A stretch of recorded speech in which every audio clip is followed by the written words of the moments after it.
So we're going to go to diagnostics, in and out, and then you choose either output or input. If you choose output, number 1 is for any program. So if I put number 1 and then the data, I press program 1, then when I press input, it'll send program 1.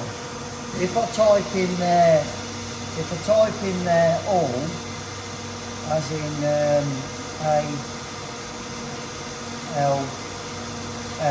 and then press the input key, it'll output all the programs as one big file. If I put in there program 1 in the first one and say program 6 in the second, it will do that range of files and output them. So I just press the input key and that sets it going, and then it comes out at the other end. So on the input side, you type in number 1, meaning you want to receive a main program, and just press your input key and it'll be ready to receive whatever you send, and it'll write it in as whatever program number it is. So you can't duplicate that program number.